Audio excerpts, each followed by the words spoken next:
Hello, citizens, and welcome back. This is our match reaction to Brentford 1, Man City 0 in the Premier League. The Premier League season is over, so make sure to hit the like button, hit subscribe, and let's jump into it and do it. So, yeah, Pep rang the changes as expected. I didn't expect him to play our first team. He left Haaland on the bench, Gundogan on there as well. You know, and he pretty much told you who he was going to play against United and against Inter Milan in the next couple of weeks. That being said, there's a couple of things I was surprised at. I was surprised that Walker playing. And I'm surprised Walker played the full 90 as well. I know he was the captain on the day, but I think Walker is massively important to us. And if he picked up an injury in that game, it would have been a disaster, at least for the United game next weekend. Because he's going to be up against Sancho and Rashford and Martial. And we're going to need him for his pace, because that's what United are going to have, just pace.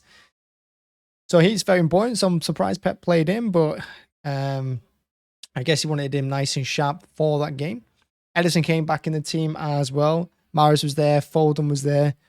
And look, I think Foden did all right. I think what I saw, Foden played really well. He looked sharp. He looked ready. And, you know, he's probably not going to play against United or Inter Milan. I'd expect him to play the same team that played Real Madrid and Bayern Munich. So that'd be a front three of Grealish, Haaland, and Bernardo. But look, if Foden played on the right hand side instead of Bernardo and he put Bernardo in the middle, I wouldn't complain about that instead of Gundogan. That being said, look, this game was just all about getting it out of the way, filling the match schedule, and, you know, picking up no injuries, which is what we did. It was a shame we lost. We lost it towards the end, which I've got to say, it's some really bad defending. I know it's like a hodgepodge kind of defense, but they were all over the place. There was no line there. They just looked an absolute mess when Brentford got behind us. And look, Brentford had a couple of chances. They possibly should have had more than one goal.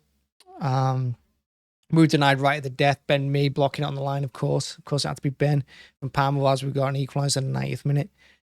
But look, it was a it's just one of those games. I mean, I saw a thing on Sky Sports saying that, you know, City lose, Brentford shock City. I mean, barely. I mean, it's not even our second 11, that I don't think. We're down to our third 11, some of that. But still, with that being said, like I said, Pep got it done. It's this point to lose the last game of the season, of course. But in the grand scheme of things, it means absolutely nothing other than stats. So yeah, we go again. And look, it's United next in the FA Cup final. Then it's Inter Milan. So more important games to play. Well done, Brentford. Season over. We're the champions. What more can you say? Another successful Premier League. Thanks very much for watching. Make sure to hit the like button, hit subscribe as well. And yeah, thanks very much for watching as always. Thank you for the season. Keep an eye out for the preview for the United game.